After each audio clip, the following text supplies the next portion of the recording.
Welcome to Season 4 of Being with Butterfly, the podcast that helps you cultivate a deeper relationship with yourself. Join Butterfly and her guests as they explore the beauty and complexity of the human experience. Gain insights and wisdom that will help you navigate life's challenges with grace and ease.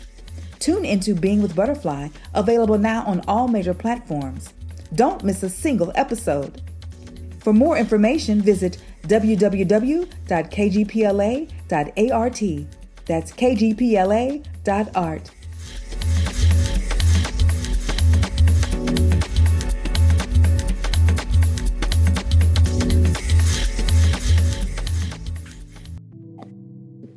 Dentistry. There we go. Okay. Okay. New technology. And there you go. All righty then. Okay. So, let me pull up my questions. How are you today? I'm doing well. I'm doing well. Thank you. I'm doing well. All right. This should be painless. Been a good week. Good. Same. Can't complain about it. What are y'all going to do for Gigi's birthday? Do it again? What are y'all going to do for Gigi's birthday? Well, we haven't figured it out yet. I talked to Pam yesterday and asked her what she wanted to do. And I actually called Mom and asked her what she wanted us to do. So we'll figure it out. We've got, 6 days? Yeah, because she's going to be 95? 95. Wow. That's beautiful. Yeah. And we're just doing this audio, right? Yes, just audio. I didn't put on a jacket. Okay, go ahead. Yeah, because I'm looking like I look. I'm too vain to be looking like this myself. Okay. All right, so let's get into it. So welcome to Being with Butterfly. This is season 4. And the thing that we're doing this season, you guys, is we are reflecting. We are doing self-reflection. That is part of the initiating of our self-relationship. The last 3 seasons, we've dived into our discovering what our self-relationship is, discovering how important it is, and why. And so these are some steps that we're taking to continue the process of our self-relationship. So today's guest I have is a very special person to me, my uncle, but I'll let him introduce himself and tell you all the things that he wants you guys to know, because I don't know what he wants y'all to know about himself, but to me, he's a very extraordinary man. He's done some very extraordinary things. Most Black men in this country can't even say that half the things that he's done for our country, for our state of Texas. I'm originally from Texas, although I'm from California, and that's our connection, because we do have that Texas-California connection. So we keeping it in the family. Anyway, I want to introduce you to my uncle, Michael Williams. Welcome, Unc. Yay. Kelly, so tell us a little bit about yourself. Well, Kelly, thank you. I am first and foremost a blessed man. I had 2 great parents. Dad just left us at the age of 97. Mom will be 95 on Valentine's Day. And they poured into their kids in an extraordinary way. And I was fortunate to leave Midland, Texas, and go to Los Angeles and go to the University of Southern California, where I tell people I was 90 pounds smaller than I am today, and I ran track, and I spent 7 years at Southern Cal and got an undergraduate degree, a bachelor's, master's, and law degree at Southern Cal, and went back and became a lawyer. But in my career, I'm assuming that's part of what you want me to talk about. In my career, I had the occasion to be an assistant DA and a federal prosecutor and worked for 2 American presidents. Your listeners may be surprised. I worked for President Ronald Reagan and the first President Bush. and then became an elected official myself. And now I'm in my third retirement, which I'm trying to figure out how to master that. But life has been good, and let's just keep talking about how you do that, okay? Yes, absolutely. So, what do you understand the self relationship to be for you? I think what we want to do is to get into, as the pastors would say, to get into the space and place that God created for us. And the earlier you can figure out what your gifting is, and the longer you can nurture it, is better. I'm an exhorter. That's what I am. I'm a persuader. I'm a seller. Okay. I'm not an expert in any field, but what I can do, I can take what they know and I can sell it. Okay. So get into your gifting. And when you get into the gifting, you get into a space that gives you comfort. And so the self realization is get into the space and place that God created you for. Yeah. Yeah, that has been one of the highlights for me, especially since the pandemic, because, having to retool what I do as an actor because of how the world has changed, you know, um, especially in this town, because now the doors that were opening to me are not as open now because of all the different protocols and all people have just revamped things. And so I've had to find to kind of reinvent, myself in a way and have a deep dive into the thing, like you say, that, brings me joy, the thing that's a gifting, that is a gift to me, that is a gift for me that I can share with other people to bring me comfort and joy Mm-hmm. and happiness.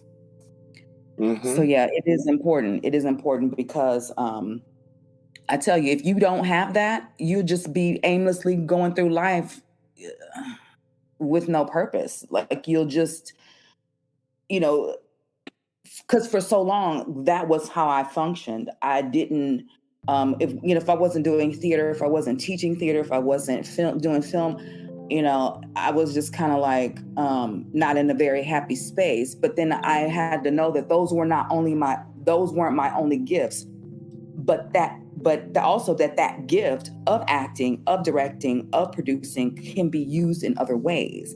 And so also kind of like reconfiguring the gift as well. Like, we're limitless beings, God created us in the image of God. So we are limitless.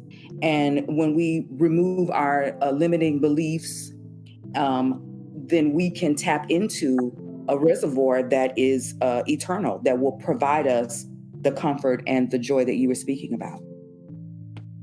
No doubt. What parts of yourself are you working on right now, and what areas are you growing in? Well, unfortunately, I've had some illness lately. So I have to work on, uh, I had cancer. I had prostate cancer. And I had radical prostate cancer surgery and the removal thereof. And so that's the biggest part that I'm working on is dealing with the removal of my prostate. Mhm. And for any Black men who are listening to your podcast, I would say spend special attention to what is going on in that area, because prostate cancer attacks us more radically than it does anybody else. I don't know why. And you should be asking your doctor on the regular, what's going on with me? Mm-hmm. And if you find that something is occurring, I would suggest that you not take the approach of what is called surveillance. There are three kind of approaches to deal with prostate cancer. One is surveillance. Watch it. Okay. And the other one is radiation. And the last one is removal. Don't do the watching. What happens with us, not only does it occur in us more often than other people, it moves faster in us for whatever reason than other people. We caught mine earlier, and I think in large part because Dad caught it at the exact same age that I did, and he had it removed. And so when I got it, I had it removed. I have my very, very best friend in life. He had it a couple of months before me. He did that surveillance thing, and it's now spread all over his body. So anyway, you asked me what am I dealing with? I'm dealing with health. Mm-hmm. I'm dealing with the fact that I'm dealing with the cancer. It's now gone, but there's some aftermaths and repercussions from the cancer. And so how has that made you grow as an individual? Like how has that deepened your relationship with yourself? You know, what it's caused me to do is reflect more upon just life and the meaning of life and how valuable life is. And it's caused me to understand and appreciate my friends and others a whole lot more. I was so focused on my work that perhaps I did not do that beforehand. But now I'm recovering from illness and I'm retired and I got time to focus on my friends and others. Yay. And I'm spending more time on the phone and lunches and dinners and other things with others. Maybe that's what it's done. Yeah. Well, I'm excited to hear that because I'll be there in March. And so you're one of my favorite people.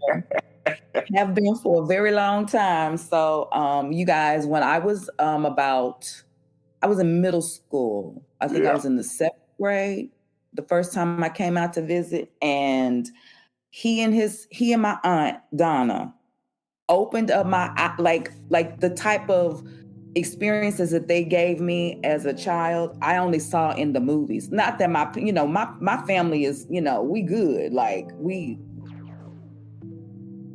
good. I've had good experiences. But, being with a single mom and, just the limited exposure. And then when I went to visit my uncle and aunt in DC, they lived in Falls Church, Virginia. And they lived in a high rise on the 25th floor in a 26-story building.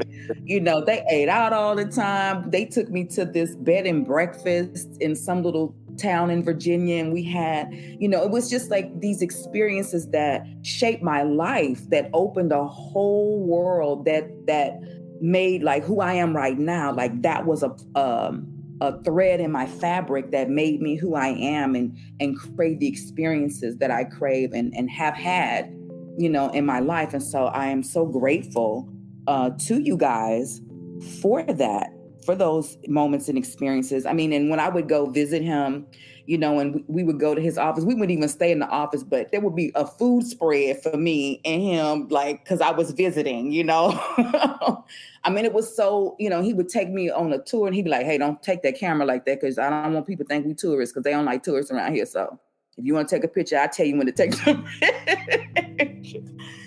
So it was, and just exposing me to experiences and teaching me the history from an unbiased perspective. And so I really appreciated that growing up. And I know a lot of people, didn't have that. And so I am definitely grateful for that. And so that's one of the things when I look back on my life, that is something that makes me smile. It warms my heart. I feel that, like to have an uncle, like it's like a brother and a dad together. Like the combination of an uncle to me is like a brother and a dad, but the cool dad, you know what I'm saying? So that brings me to asking you, what makes you smile? What brings you joy? Oh, shit. Oh, I probably shouldn't have It's said. okay. It's okay. It's uh, grown for podcast. you know, I am at an age where when you feed into others and you see them grow and you see them respond, it makes me smile. Today I had one of my former students, and I taught at the university. After I retired the second time, I taught at the University of North Texas at Dallas. And one of my first students, and probably my best student in 6.5 years, called me this morning. And when you see them grow and respond, that gives me a smile. When you see them perform better, that makes me smile. Now, I'm like every other human. I see a gray fox jump in my backyard. I don't know how the hell he got there. I can get a smile out of that. I see a bobcat in my backyard. I can smile about that. But I smile when I see other folks grow. And when Reggie called me today, or when I call her Miss Second Amendment, she was in my last class. And the reason I call it Second Amendment is because when I asked the students in the first class of the year, why the hell are you here? She said, I want to learn about the Second Amendment.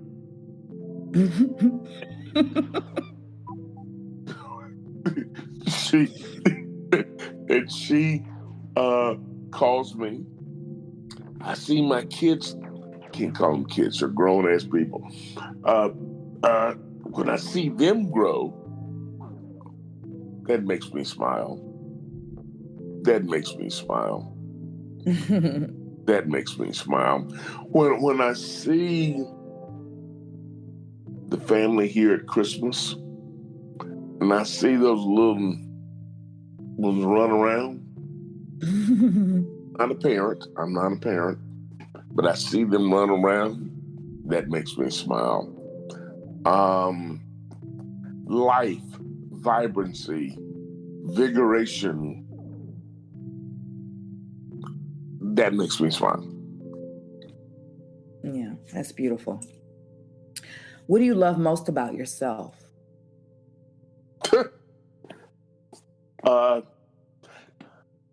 I think I've been true to myself. I think that I was blessed and lucky to learn early on in life who I am and I was supposed to be. As I said earlier, I'm an exhorter and I'm a bridge. I'm an exhorter because I'm a persuader about ideas. I'm a bridge between black folk, white folk. And I learned that early on. And it has never been easy, but it's always been valuable. And I love that. Yeah. I know that you have, your presence is, I don't want to, it sounds so pedantic to say big, but, but you know how to command a room. You know how to, I've witnessed it, you know, to really get people to what it could be a dinner party. It could be anything. And it gives me a sense of pride to like be related to you and to see you in your element, because there's like this glow that comes. You can tell that you love what you do and that you love that about yourself, and that, you know, like when you say, I know, you know, you were fortunate to know who you were at a very early age. You can tell because you exude that, like this glow comes on you when you talk to people, especially about something that you're passionate about. And so that like, I love that about you. I love listening to you talk. You know what to say. It comes from a very genuine place deep down in your spirit. And I love to, we go to family gatherings. We know who gonna talk. We know we gonna put up there to say something to the people. We already know. And when you get that look, you put the finger on your top lip and the other one's under your bottom lip, and you get that pensive, you getting centered into yourself. And I'm like, oh, he about to tear it up. He about to bring the people the message. So I love that. I love that about you. Are you ready to make a change in your life to feel better, healthier, and more connected to the world around you? Introducing Intentionally, the 90-day guide to veganism that focuses on a holistic way of being. With Intentionally, you'll learn how to transition your home, body, mind, and spirit, and deepen your connection with the world around you. Whether you're just starting out on your vegan journey or looking to take your practice to the next level, Intentionally has everything you need to live a more mindful and compassionate life. Visit www.kgpla.art to get your copy of Intentionally today and start living your best life the vegan way.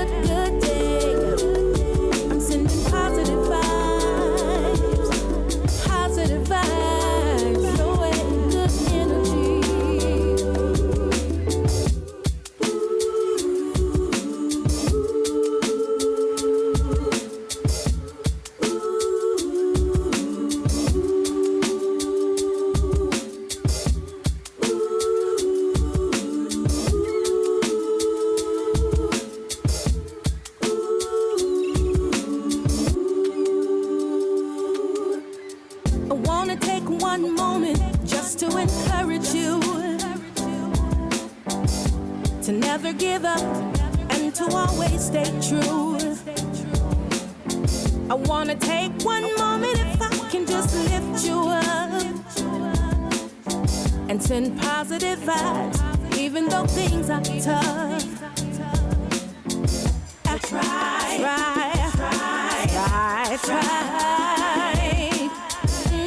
Don't look back.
But let me make it clear, yeah.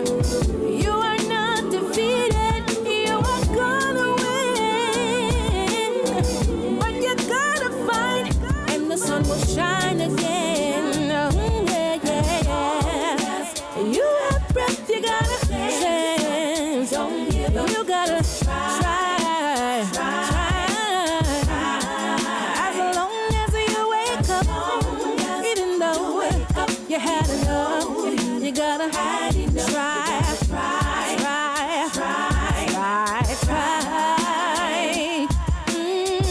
Good day. It's a good day. It's a good day. Yeah. Good energy. Yeah, yeah. It's a good day. I'm sending positive vibes your way. Good energy. Good day. It's a good day.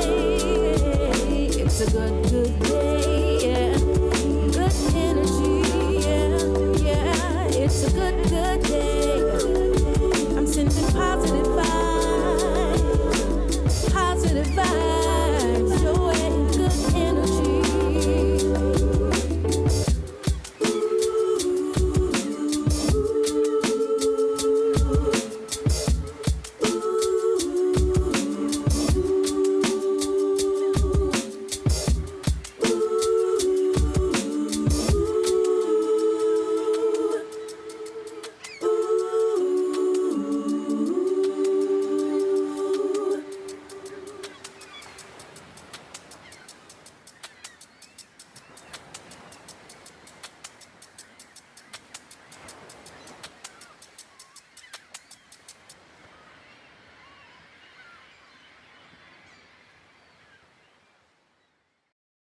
You are listening to Being with Butterfly. I'm Kay Butterfly Smith, a healing planetary being, and I'm your host. Thank you for listening. What can you do today that you didn't know you were capable of a year ago? Well, I'm going to try to find that out, okay? Okay, because you just retired again for the third time. And so I'm going to try to learn from you and others about how to do a podcast. I'm thinking about that. Mm-hmm. Many people have suggested to me that I need to write a memoir. You do. Or an autobiography. Mm-hmm. And I'm going to try to do that. And Donna and I, and for your listeners, Donna's my wife. You know, we have a nonprofit that we have some real money in. But over the last several years, only thing we've done with our nonprofit is write checks to University of Southern California, Prairie View A&M, our two alma maters, and other places. And now I want to do something. I want to do something. I don't want to just write checks. Right. And so we'll figure that out in some kind of way. So that's what's in the future. I'd like to get as healthy as my parents were when they were in their 70s. I don't know if I can get there because I'm so far behind, because Mom and Dad worked out every day other than Sunday from their 40s. Mm-hmm. And as you know, when you went to Mom and Dad's house, on 3 sides of the house, they had exercise equipment. Mm-hmm. And they exercised every day. Shit, I'm sorry. Dad did a triathlon when he was 70. He did a triathlon when he's 70 years old. And they had exercise equipment on 3 sides of their house. Yeah. Well, you know, I used to tell a joke. I'll exercise when the body starts breaking down. Well, it started breaking down already, so I'm behind the curve. But maybe that's something else I'll do. Okay. Yeah. I am also exercise averse, but Okay. but I have I've picked up yoga, and there's so many different types of yoga. I Do you want swim? to do yoga too. So we need to talk Yeah, about which yoga. yeah. There's so many different kind, and then like breathing, like even like exercising your core, like with breath work. Well, Um, okay, let me do this. I've been a meditator since 1974. mhm. I've been a Okay, meditator since 1974.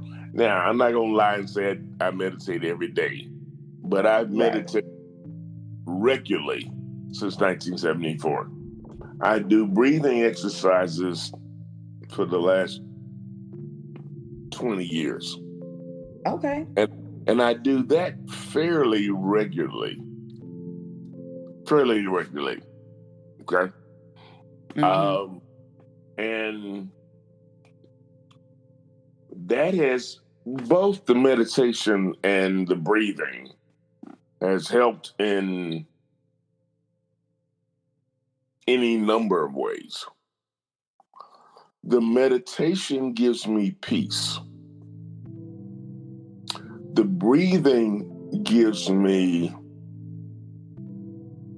peace, but it also gives me space. And by space, what I mean is distance from the foolishness. Mm-hmm. Okay? If that makes any sense at all, Yes. in terms of language. Yeah, but I've been a meditator since 1974. I became a meditator in college.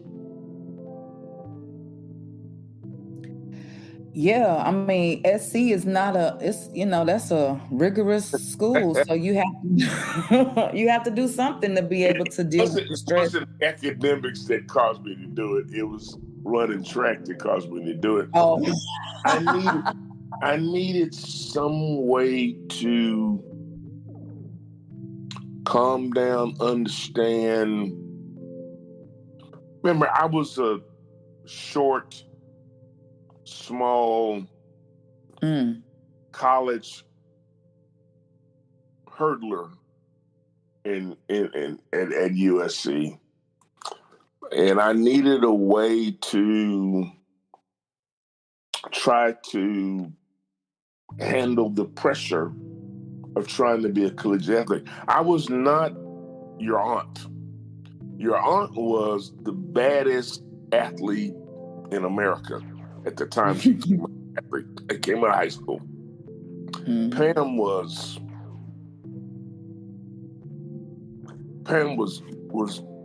bad. She was the best of the country had ever seen. And she was one of the first 3 women to ever get an athletic scholarship to USC. She was predicted to be an Olympic athlete. And she goes to SC, is one of the first 3 scholarship women. I don't know why I'm tearing up. And she busted out her ankle and ended her collegiate career. But she was a bad mother. She's a bad mother. She was. So as I told a friend yesterday, in terms of our family, when we think about athletes, this has nothing to do with the question you asked. It was Dad, 2-time All-American. It was Pam, state champion.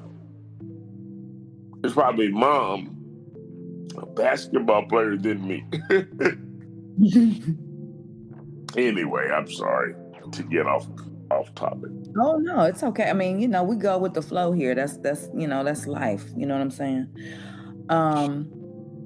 Yeah, I'm very proud of my family. I am so, and it's a unique story because my mom didn't really grow up with you guys, Yes. in a significant way, but the ancestors, the God, everybody, the spirit, the whole spiritual realm saw to it that I would be a part of you all's life. And I'm in awe of everyone, from Gigi to Daddy to Pam to you, to Donna. Like, my Aunt Donna, his wife, she is a badass too. Okay. Yeah. She's an engineering goddess. Don't get it twisted. Oh, she's a bad motor scooter. Yeah, so like it is, and I love, love y'all so much because of of what you poured into me. Now, my life may not reflect it, but No. Wrong answer. We all do what we do, and we all do it in the way we do. And so you do you how you do you. Yeah. But if I've ever needed, if I've ever needed you guys, you guys have been there. And that for me, like, has helped me to be there for others. And will always be. Yes. What book would you recommend for Black oh shit. Indigenous? No, okay, because you got like a plethora of books. See, I got books. I know. I can't give. No, I'm not doing book. I'm not doing book recommendations. I'm not doing book recommendations. I'm not doing that. For the Black students. Do it again. For the Black kids, before they leave high school, before they get into the world for real.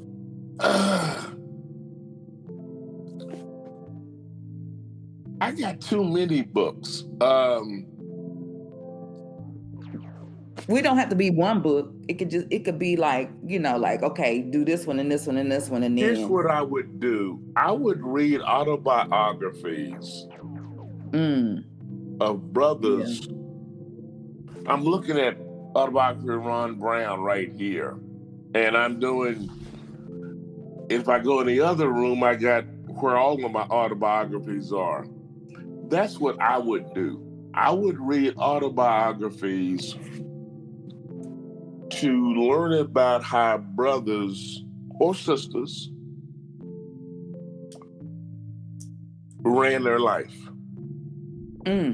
Okay?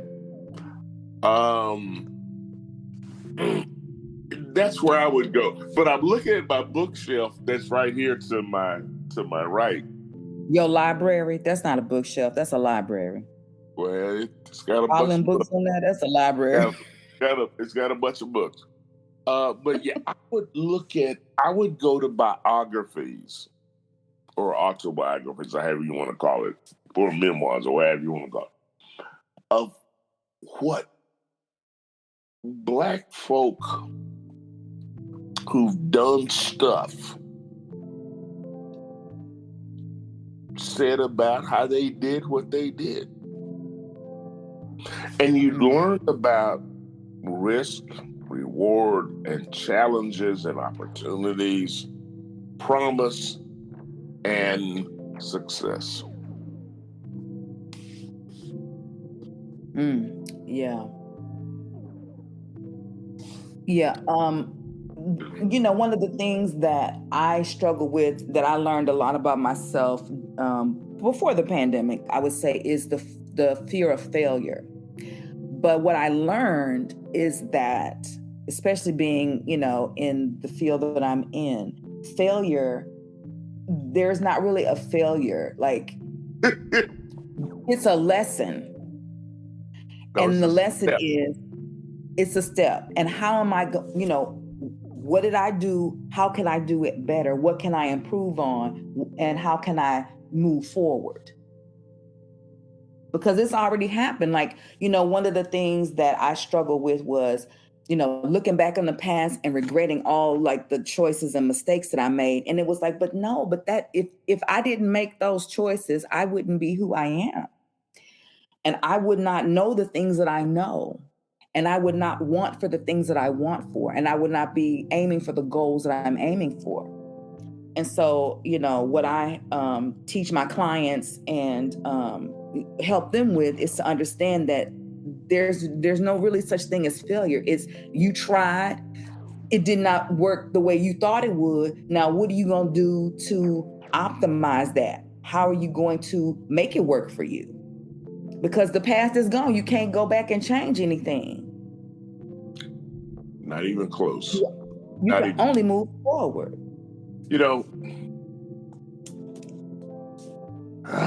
Yikes. I'm not so sure there is a thing called failure. Yeah. There's a thing called you didn't get what you thought you wanted to get. But there really is a thing called moving forward. And that's what we all should hope to do. And I've had I've had times in my life where folks thought I'd screwed up and failed. But what you do is put your heel in the ground and you stick it in the ground and push forward. And that's what you do. Yeah, it is. It's what you do. It is what you do. No, I've been there. I've been there when the national news said, "Michael, you effed up." Where every newspaper in America said, "Michael, you effed up." And all you can do is put your foot in the ground and go forward. Yeah. I've been there. I know that feeling. I know that feeling. 1990, 1991. I know that feeling. And all you can do is put your foot in the ground and move forward. Yeah. If you could grant yourself one wish, what would it be? Wow. Wow. Kelly, I don't know. I've had a wonderful and beautiful life. And maybe more of it. Okay. Hey, it's a wish. It's your wish. I really don't know. I don't think in those terms. Maybe if I could have more of it.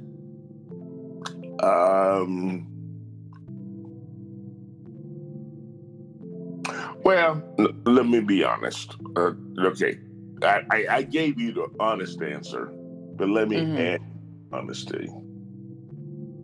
Your podcasters don't want to hear this, but if I could resist the temptation of scotch, then I would add that to it. I'm just trying to be honest. Yeah, the podcasters. But other than that, I've had a wonderful life. I don't know if there's anything else. I don't know if there's anything else. Okay. I wish that I was a politician for 40 plus years or in the political arena. I wish the climate would change because I can't stand today's political climate. I don't mind policy debates. I like policy debates. But today's policy debates are not good for today's country. Mm-hmm. And when D's and R's just shout at each other and call each other names and denigrate each other, that has no benefit for the country. Okay, sorry. I wish that would change. Okay, so that's a wish. That's a wish. That's a good wish, yeah.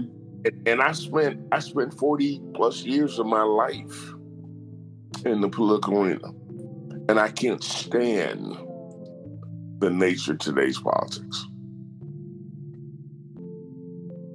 Yeah. So I leave it at that. Okay. All right. Well, we have come to the end of our time together, our conversation, and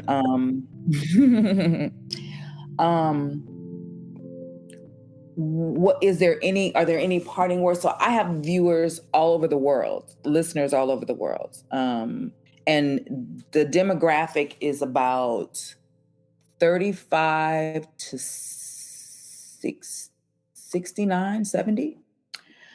What is something that you would tell people about cultivating, reflecting on their self-relationship? What's the last thing you'd like to leave us? I'll go back to with? something earlier in our conversation, at the top of our conversation. It's extremely important to figure out, understand what is the gifting that God gave you. Get into that gifting, nourish that gifting, and to defend that gifting so that you do nothing but that gifting. And that will take you wherever you want to go. And the failure to do that not only is a mistake, but it will defeat you as a person. My niece, it's been a pleasure. It has been a pleasure, Unc. I love you so much. And thank you for listening to Being with Butterfly. Thank you for being here, Uncle. And I will see you soon. Talk to you. All right. Bye-bye. Bye-bye. Thank you so much for listening to Being with Butterfly. We hope you enjoyed our show. Please share, like, and subscribe. Being with Butterfly was brought to you by KGPLA. KGPLA is a cooperative for creatives. KGPLA. Seed ideas, plant dreams, fuel lives.